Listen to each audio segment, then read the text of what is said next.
recapitalizing our investments and focusing on our strategic goals to ensure that we always build a force to overmatch any adversary with the very best that the American defense industry can develop, a force that is always resolute, ready, and lethal on arrival. Second, that the common goals and interests for peace and security around the globe are what make our relationships with our partners and allies so important. This is one of our competitive advantages, the friends that we have and that others don't. We are truly stronger together. And third, Desert Storm and Desert Shield taught us yet again that our greatest competitive advantage is our soldiers, our sailors, our airmen, our Marines, our Guardians, and our Coast Guardsmen who serve then and every day. The sweeping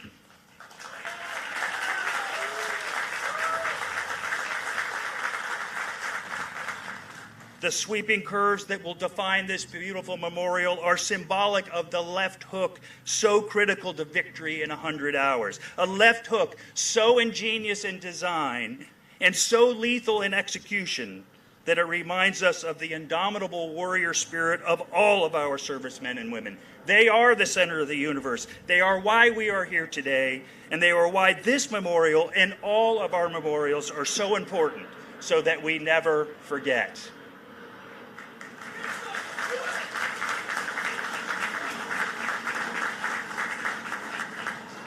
This memorial honors the sacrifice of those service members who paid the ultimate price, champions of our collective military and diplomatic victories in this conflict. And this memorial reflects on our common dedication to defense of not only an American ideal, but a truly global ideal. National sovereignty should not just be an expectation, should be an ideal worth fighting for, to maintain, and to hold dear. Peace and security should be an enduring expectation for all.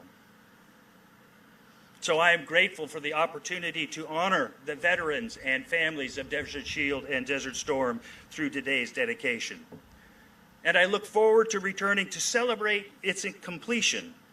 But more importantly, I look forward to returning to reflect on and remember those things that are so important to us. Thank you.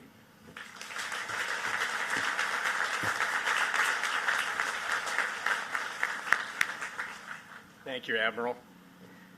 The next speaker I'm going to introduce really doesn't need an introduction, but I'm going to give him a brief introduction. He is under the gun to get back to Capitol Hill, Senator, and I'm respectful of that, and I promise I'm not going to gab. Senator Boozman and I connected when we were looking to start the legislative process. And it was a natural fit because we are an Arkansas 501c3 organization. So I felt that it was only fitting that an Arkansan would lead the fight in the Senate. We had Phil Rowe in Tennessee in the House. So I approached Senator Boozman, and I'm going to tell you, I don't care if he's in Arkansas or Alaska. I would choose you, Senator, to lead this because your dedication, your belief, it's incredible. And, you know, we had a few little hiccups in the Senate where somebody attached a spending bill. I won't name any names, but we got through that. But the Senator's leadership is what got us, of course, where we are here today, because without the legislation, we would not be authorized to be on this site.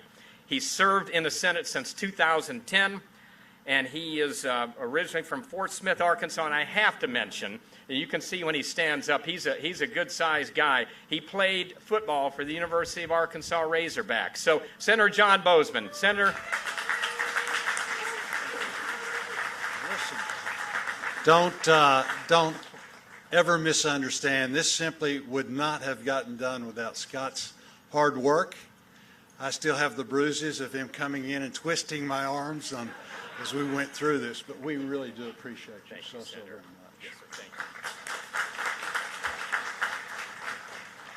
Well, it's great to see the enthusiasm here as we are one step closer to having a National Desert Storm, Desert Shield Memorial to honor the men and women who helped liberate Kuwait. This location, with its national significance, appropriately recognizes the sacrifice of those called to serve in our nation's uniform. The stretch of ground that we're standing on holds a special place in the hearts of Americans. It's where we honor influential leaders and recognize the heroes who shaped our nation and defended our ideals. This is where Americans gather to celebrate Independence Day, commemorate the ingenuity that has made our country great, and exercise our freedoms. When people around the world think of our nation's capital, they picture the landmarks spread across this backdrop and associate them with all that the United States represents. These memorials and monuments stand as a shining beacon of hope and promise for the American dream. So it's only fitting for the home of the National Desert Storm and Desert Shield Memorial to be found here as well. I'm honored, certainly I'm more than honored to join this groundbreaking and recognize the hard work of so many people that have exerted to get us to the point that we're at, to this great occasion, as well as the incredible support across our country to recognize these heroes. We applaud the ongoing efforts to commemorate their heroism and bravery with this tribute. Too often we see news coverage of issues going on in Washington where Congress doesn't agree on things. But the truth is there are many bipartisan accomplishments that will have a lasting impact, and certainly this is one of them.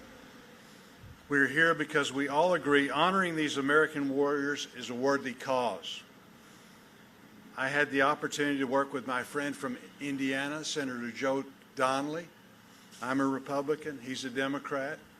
We worked really hard to get this legislation introduced and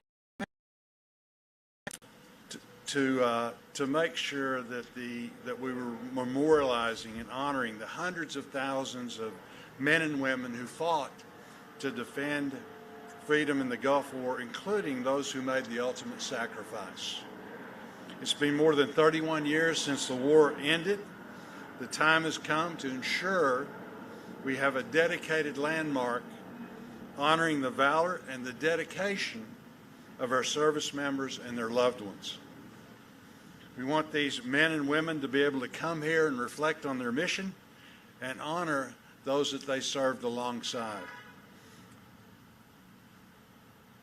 It will stand to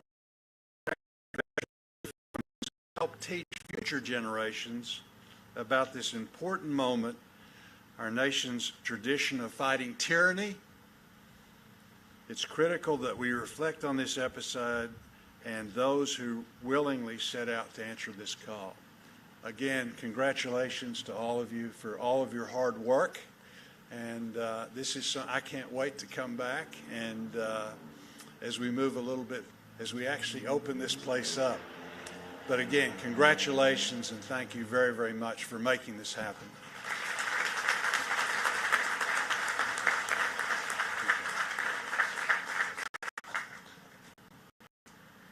Thank you, Senator. Always a pleasure.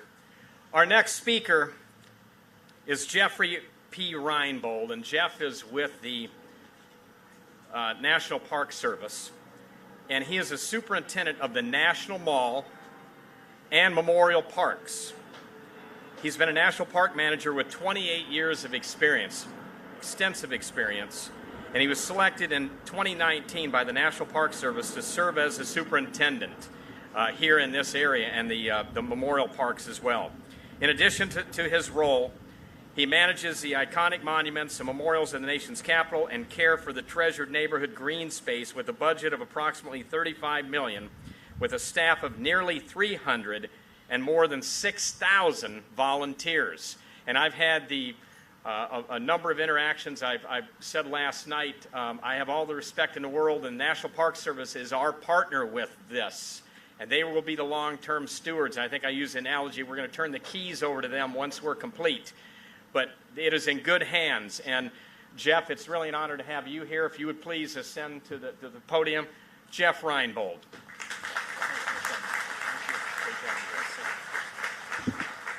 Morning, thank you. As Scott said, my name is Jeff Reinbold, and on behalf of Chuck Sams, who is the director of the National Park Service and a veteran of Operation Desert Storm, it is my pleasure, I'll let him know that, it is my pleasure to welcome you to the future site of the National Desert Storm and Desert Shield Memorial. As Scott said, the National Park Service is the proud steward of America's memorials to its veterans, the armed forces, here on the National Mall and around the mall. That includes the Vietnam Veterans Memorial, the Korean War Veterans Memorial, World War II Memorial, American Veterans Disabled for Life Memorial, and the World War I Memorial. And we look forward to the day in the very near future that the National Desert Storm, Desert Shield Memorial will be added to the sacred sites under our care, and that we will officially honor the approximately 500,000 people, men and women who served in Desert Storm and Desert Shield, including those who made the ultimate sacrifice. Today, we are also incredibly appreciative of our partnership with the National Desert Storm War Memorial Association, whose dedicated and talented members we have worked with closely to ensure this memorial not only is a fitting tribute to the men and women who served, but also complements the other existing memorials and historic landscape of the National Mall. And Scott and all of them deserve great credit for taking on both of those charges. While the National Park Service's role in the care of this memorial won't start till this is formally dedicated, we have been active in the planning and design. And I'd like to specifically acknowledge Peter May and Sophie Kelly, with the National Park Service, who've gone through this process with you. We also appreciate the hard work and direction of the National Capital Memorial Advisory Commission, the United States Commission of Fine Arts, National Capital Planning Commission. It's quite a mouthful, and it's been quite a journey, probably more like a gauntlet. But it is the National Mall, right? I remember meeting Scott and Randy in a previous life when they were out raising money and trying to build support for the memorial. And I encourage all of you over the last 12 years who've played a big or a small part in this, take a moment, take stock of those who are around you that helped you on this journey, of the lifelong friendships you've made, of the good that you've seen in each other, of the healing that you've provided for those who lost people, and of the friends and family who selflessly gave you the support you needed to see this through. The process is about much more than getting to this day. And oh yeah, you're not done. As Peter mentioned, or as Scott mentioned, and Peter and Sophie, I'm sure, have said, we're in the forever business, and that is a long time. Your real charge, your real legacy is not just to imagine, not just to build a fitting tribute, but it is also to add to its meaning with your presence. We hope that you will not just dedicate yourselves to finishing this memorial, but also to working with us to care for it and for those who visit. And in doing so, you will join an esteemed group of partners and veterans and volunteers and donors and businesses and everyday citizens who work with us each and every day to make these memorials, these places of national identity, so much more than granite and marble. Congratulations on getting to this point. Thank you for your dedication and commitment to Scott, to the board, to all of you. Know that I and Sean Keneally, our Deputy Superintendent, and all the staff and partners of the National Mall and Memorial Parks are looking forward to joining with you in the very near future to welcome this generation and the generations follow to what will be a very special place. Thank you.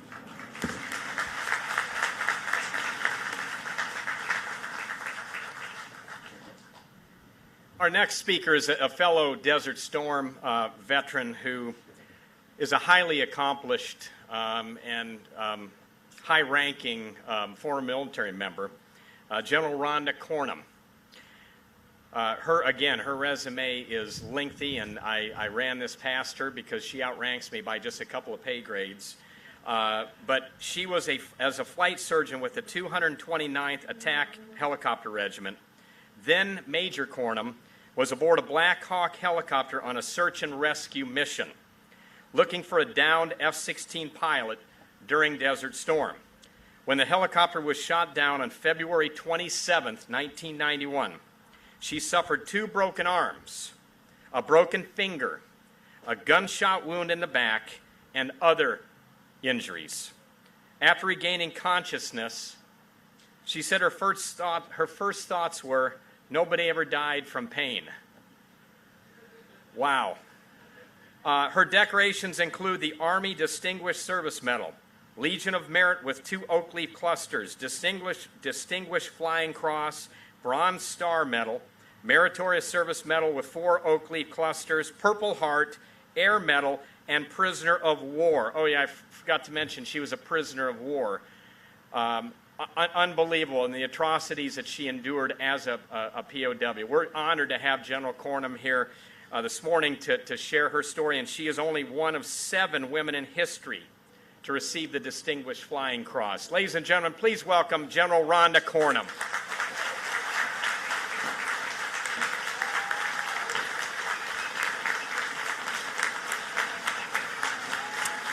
Thank you.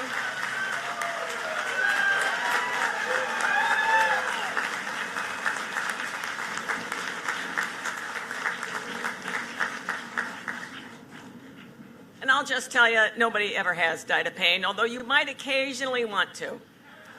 Well, first I want to thank all the people who have worked hard for this memorial to become a reality. Their vision that could be done, and then the hard work, the time, the dedication, and oh yeah, the monetary resources, made it possible. It's been an important labor, and I personally want to say thank you to everybody.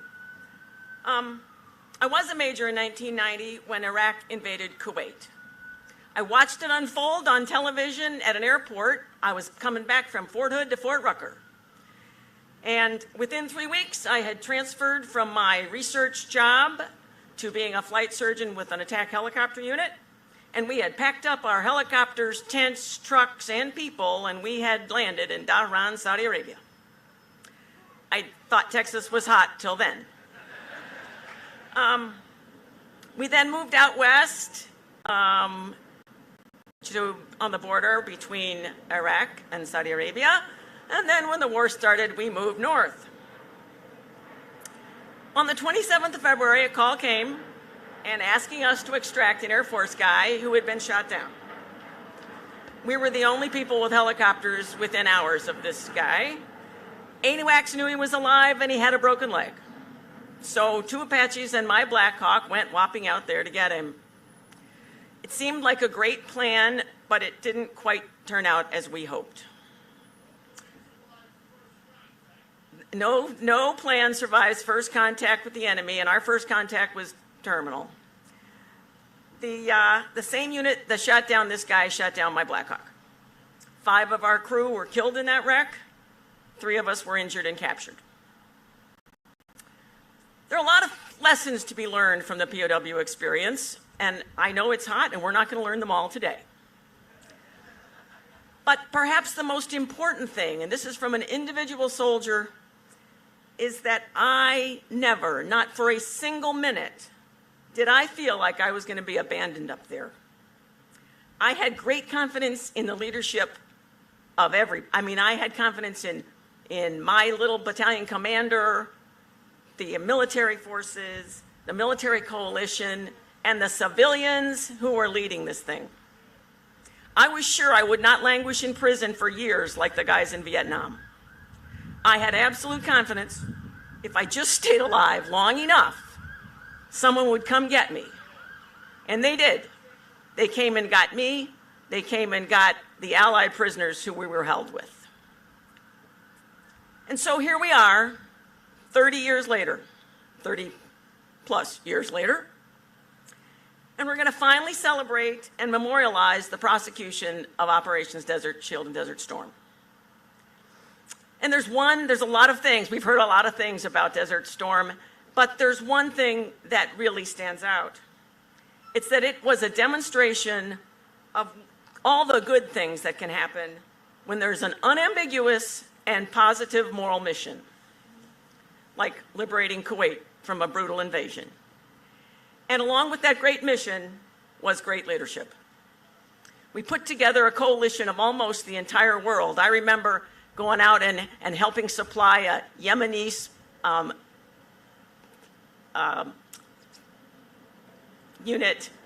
medical unit. And it didn't matter that we didn't speak the same language. We all needed the same kind of stuff. So despite the diversity of languages, resources, military capabilities, cultures, colors, and forms of government, we all came together with a single vision. From the privates to the generals, everybody knew what that vision was. We came to liberate Kuwait and restore their government, and everybody believed it was the right thing to do. There's a lot of lessons to that if you're going to prosecute military actions. So I hope this memorial will teach people and remind them that we shouldn't judge the importance of a war by how long it takes or how many people die in it. We should judge the importance of a war on what's at stake and what's accomplished. Certainly for those people who lost their friends and loved ones, it was 100% or nothing. But we should celebrate the success as well. I would have to say that what Desert Storm accomplished was very similar to World War II. There was no doubt who the aggressor was, and there was no doubt what the right thing to do was. It's a shame it took as long as it did, but we did accomplish the mission. And so I'm proud to have been a small part of the Desert Storm story, and I'm proud to be with you here today as we start building this memorial. Thank you.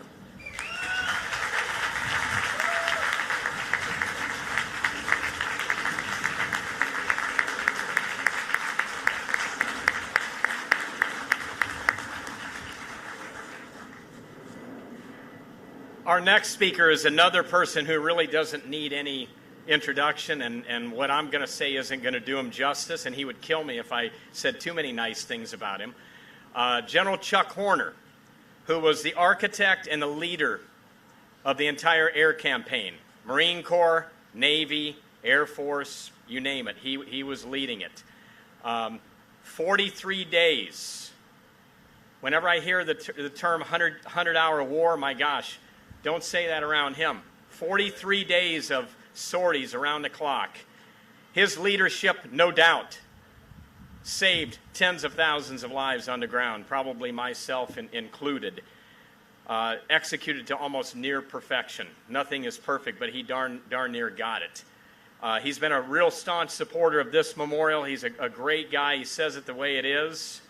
And we appreciate his leadership and his involvement in this memorial. General Horner, would you please ascend to the microphone? Thank you, sir.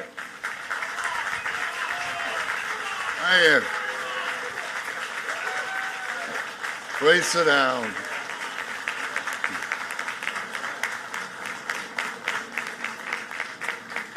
This audience gives new meaning to the term half-baked. I'll keep my remarks very short. I talked last night too long. But I do want to thank the people that made this all possible, and particularly for the country of Kuwait who pushed the ball across the goal line. The military has two reasons for existing: kill people and destroy things. And if we're good at it, we won't have to. But unfortunately, that is a lesson of this memorial over my shoulder, the Vietnam Memorial, and this memorial. And you've heard it referenced several times. So this is an important memorial, both to honor those who fell in battle, but also to provide a vision of how things can go if the leadership on the political side and the military side take time to study the two wars that were involved. So that's why this is important. My biggest concern during Desert Storm was, what am I not doing that's going to get somebody killed? And that is a nightmare you live with.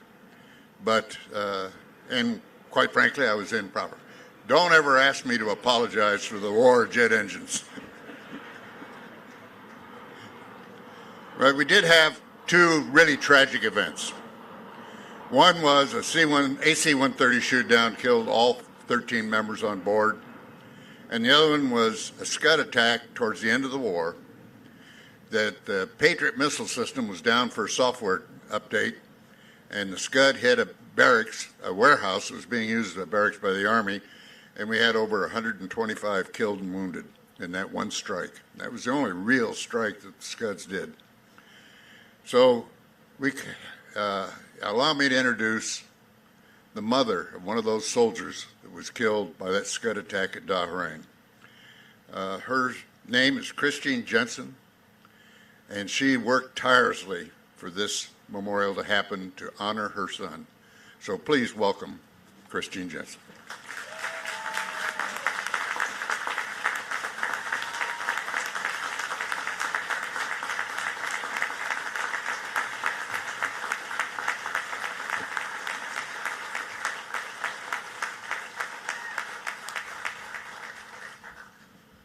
Well, thank you, everyone. Good morning, and it's such a great honor to be here today. This is such a momentous occasion, and it's been a while getting here. Nothing I ever thought was even possible. Didn't dream about it until I was contacted by Scott and Kent to ask me to come and help out with this event today and earlier years back, and it's just been such a long time. I'm really honored that the committee asked me to speak this morning, and they've asked me to speak from a Gold Star family point of view about why this is such a wonderful occasion in this particular spot. As Scott has mentioned, we've fought very hard to get this piece of property.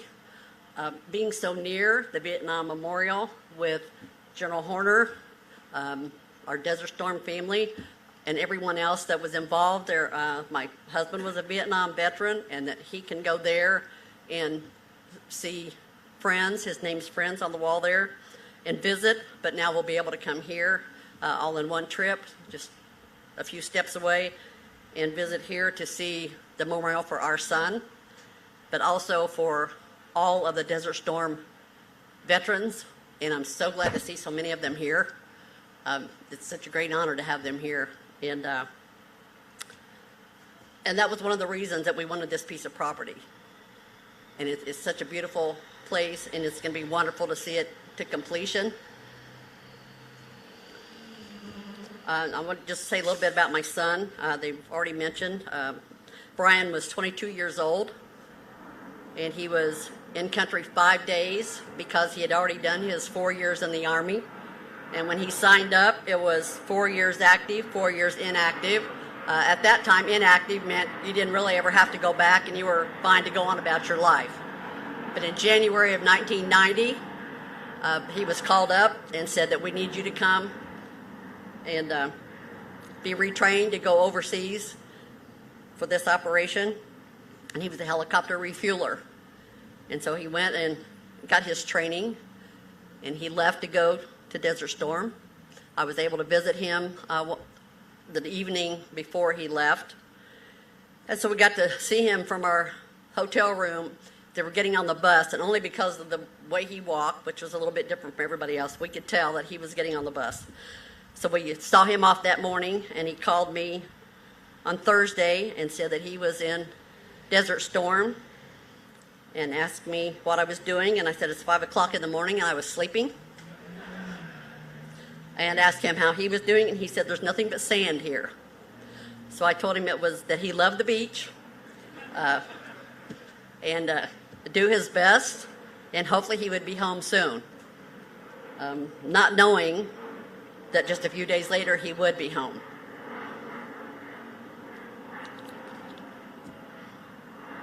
I'm sorry.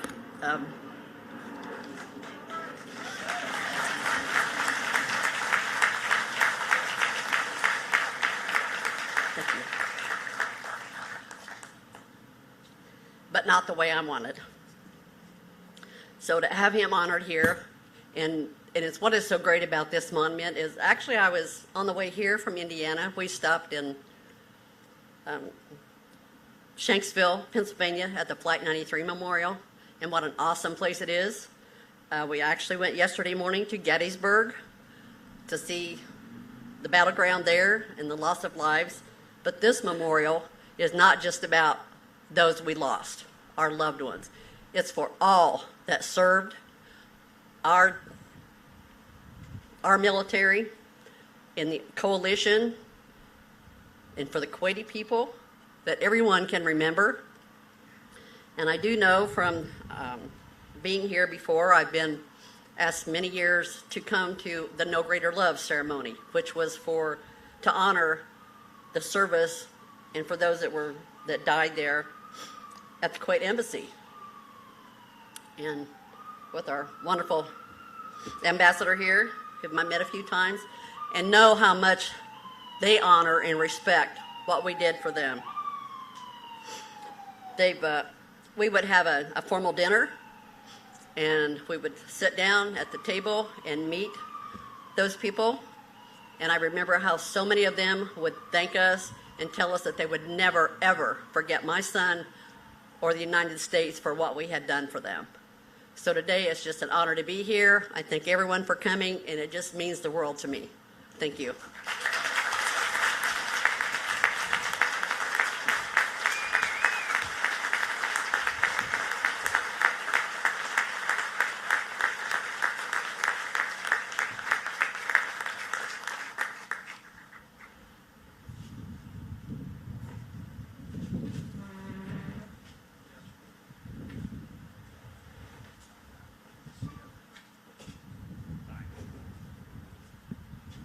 Hi, my name is Dylan Gamble.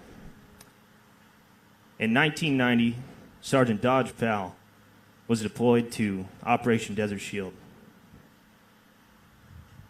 December 1990, while in Saudi Arabia, he wrote a poem. He then mailed that poem home to his wife in Germany. February 26, 1991, Sergeant Powell was killed in Operation Desert Storm. This song is his poem.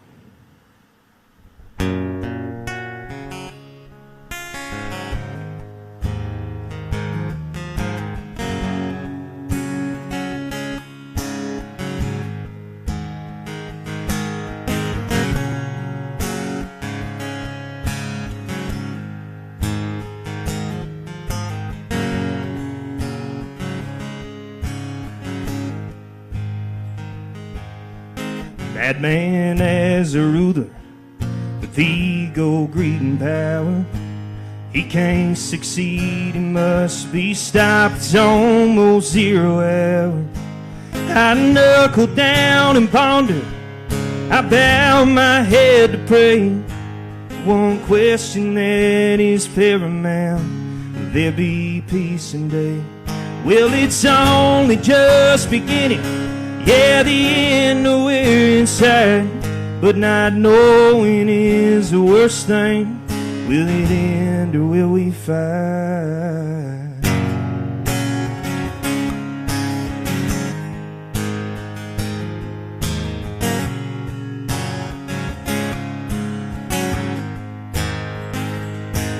My thoughts already wander to the things I call my own. My wife, my friends, my family, and the comforts of my home. Much I wonder is unanswered, so I try to find out why. If I must, yes, I'll fight. If I must, I'll die. Well, it's only just beginning. Yeah, the end we're inside, but not knowing is the worst thing. Will it end or will we fight?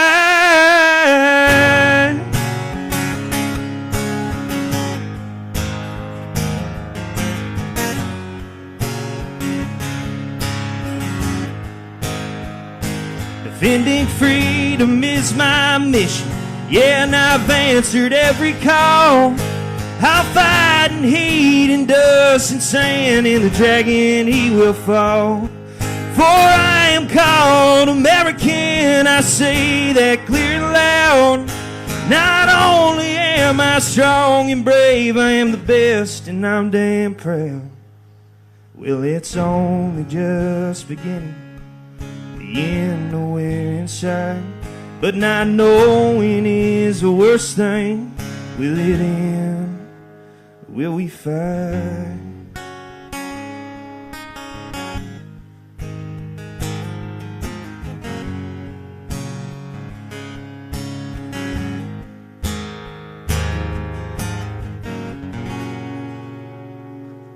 Thank you.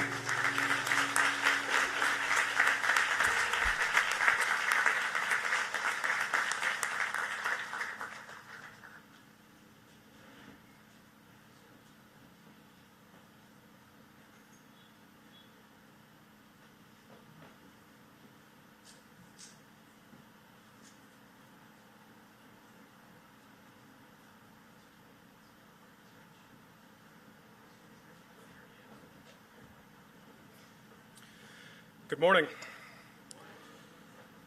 My name is Andrew Dolvin, and I am a Gold Star son.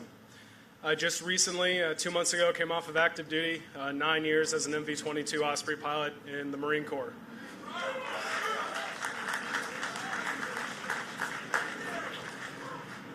More importantly, my father, Captain Kevin Dolvin, died on October 8th, 1990 in Operation Desert Shield as a Huey pilot in the Marine Corps.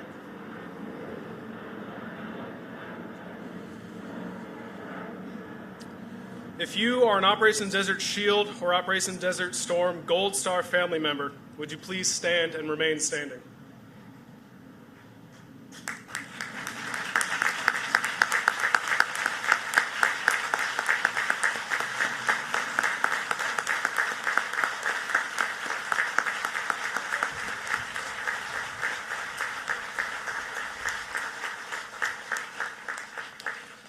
If you are a veteran who served during Operation Desert Shield or Operation Desert Storm, would you please stand and remain standing?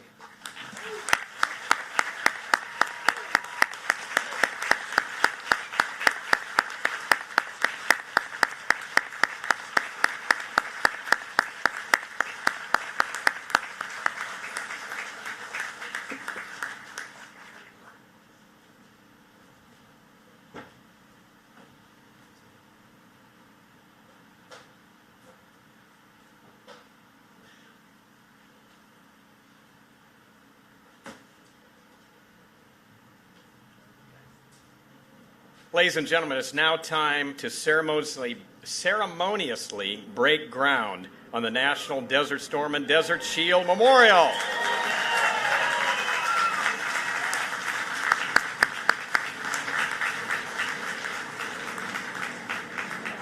You may be seated.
Good morning. Can I just squeeze in there and then I'll go down low? Thank you. Can I just squeeze in? I'll go down low here.